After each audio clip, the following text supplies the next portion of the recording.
Hi everyone, I'm Bria and welcome to my channel, Tales of Tales. So today we are going to be doing a video where I walk through my Goodreads shelves. You know, for 2022, one of my goals is just to be more organized, aka get my life together. So one step to do that was to finally get my Goodreads shelves together.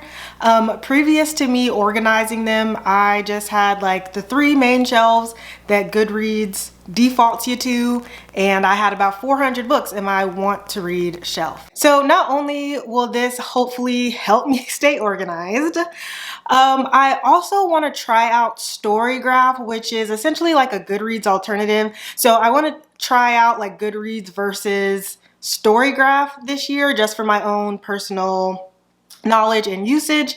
But you can actually import your Goodreads shelves into StoryGraph. They recommend you only do it once, so I wanted to make sure that everything was already clean and in the categories and the shelves the way that I wanted before I moved everything over. So let's get into how I have these shelves organized. The way Goodreads has their shelves broken out, these top shelves up here are all considered exclusive shelves, which means one book can't sit in more than one of these shelves. So for example, if I have a book and want to read, it can't also be sitting in my read shelf or my currently reading shelf. So Goodreads comes with the three typical exclusive shelves that everybody defaults to, and that is read, currently reading, and want to read. I decide to add considering to this shelf, and we will come back to that in a second. And then other shelves that I have that aren't exclusive shelves, which means that they can live in 15 shelves if they wanted to. I have 2022 releases, ARC/gifted, fantasy, sci-fi. Ooh, I got the burpees. Okay, get it together, be a lady. Okay. Mystery, thriller, horror, nonfiction, my physical TBR, romance, and short books. So if we go back up to the top here, let's first talk about my want to read shelf. So as I mentioned before, I used to have about 400 and something books in this want to read shelf, and that was it. That was the end of the organization. It was like if I'm thinking about reading it, if someone mentioned it in a video, it was going in that shelf, right? So now the idea is for my want to read shelf is that these are the books that I actually want to read soon, and that are like higher up on my priority list. And I have them ranked by like general sense of like when I want to read them or get to them, but that's just it. It's like a general sense. So it's not like, oh, I have to read Girls of Fate and Fury before I read The Rage of Dragons. And the idea for this shelf is that it never gets bigger than like 40 or 50 books at one time. And then I would go in monthly or quarterly just to rearrange them based on like if I've already read books or, you know, my interest just changes. And then we have my considering shelf. So this considering shelf has literally anything that I'm considering reading, but not necessarily anything that I'm dead set on reading yet. For example, if I am watching a YouTube video and I'm like, oh my gosh, that book sounds so good, put it in my considering shelf, and then I'll usually also now put it into one of my other genre shelves. And then we move into our shelves that aren't exclusive. And I just want to note, another one of the reasons that I'm trying to move over to StoryGraph is trying to divide these books up into genre when you don't already have them in genre was really a pain in my ass. Let me tell you. Goodreads is not that user-friendly, but I think if you use Goodreads, you already know that. But I just need to add that little tidbit in there that if Goodreads, you ever watch this video, there are some improvements that could be made, but I'm sure that's not the first time someone's told you that. First shelf I have is 2022 releases. In 2021 and all the years previous to that, I have not done a good job of like keeping up with new releases. Like something will release and that day I'll find out about it from usually Bookstagram, to be honest. Like people will be like, oh, happy book birthday to all these books, or, you know, look at the books that are coming out this month. And I'm like, this month? I feel like as someone in the book community, I should be doing a better job of staying on top of what's coming out.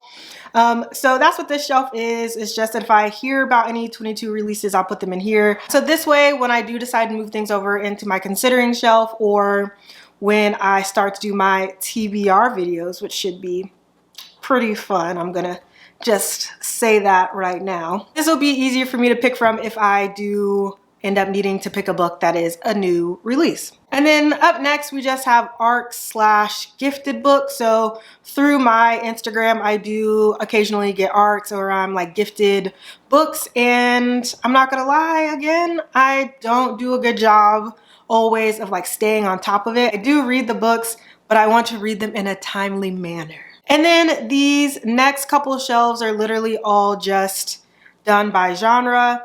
I have fantasy/sci-fi because a lot of the books that I tend to enjoy are a good split in between the two. There are some books that are just like strictly sci-fi, and there are some books that are strictly fantasy, but I tend to be a mood reader. So if I'm wanting to read a fantasy, that also probably means I'd be okay with reading a sci-fi book as well. And that is like my biggest shelf behind my considering shelf.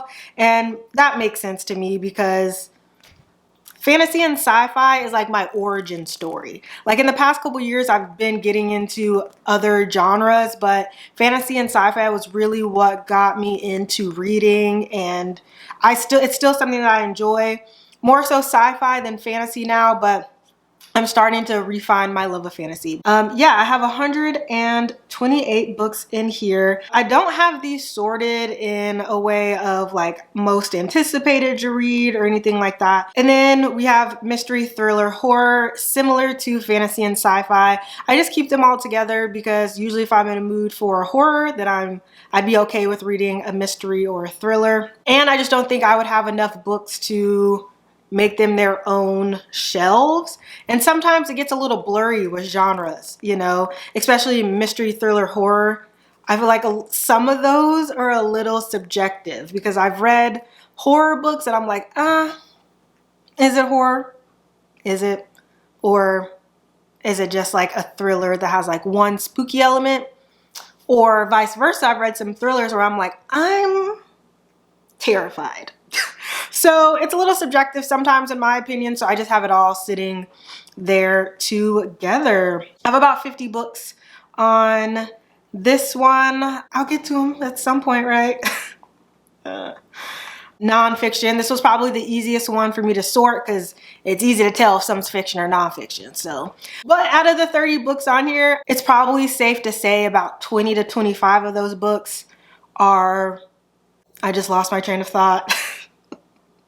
Our true crime. There we go. And then we have my physical TBR shelf, which is currently blank because right after this, I'm actually going to film all the books on my shelves that I haven't read video because I need to do a better job of like compressing down the physical books that I have that I haven't read. And if you watched my bookshelf organization tour, I show you guys my spreadsheet that I usually try to keep of like the books that I physically own, but I haven't updated it since that video, and so I think that was like a couple months ago. So there have definitely been books that I've hauled that are not on that list, but as just a ratio, it's about 65% of the books on my shelf I haven't read.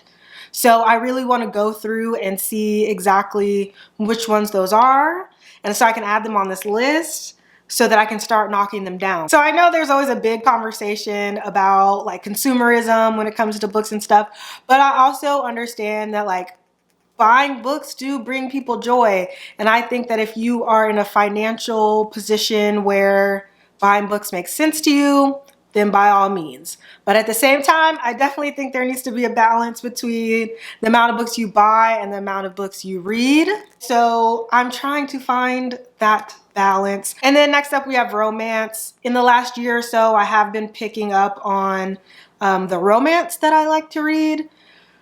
And I've just been reading more romance in general. I would say previously to 2020 and 2021, I really wasn't picking up that many romances. I was like, I'm an Aquarius.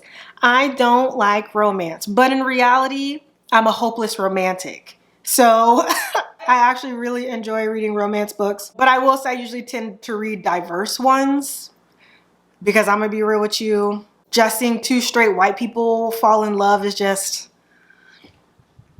I already watched The Bachelor and The Bachelorette, so I get that enough from there. And then lastly, we have short books. And I love a good short book, okay? And so I consider a short book anything that's under 250 pages. And I will say that Goodreads did make this a little easier to sort through compared to genre, because there is a way for you to sort on page count. But yeah, I think that there's a lot of value in short books, because sometimes you just don't want to put that time commitment into reading like a long novel, but you really want to read a full story front to back, you know? So I've been using this system for about a month and a half-ish. And let me just tell you, when you're organized, it just makes you feel like you have your shit together, even though I really don't. I can't explain how much I don't have my shit together when it comes to like my life in general. I don't know, it just makes me feel airy and light when I have things together. So hopefully you guys found something that you could possibly use from me walking through this. If not, I'm sorry.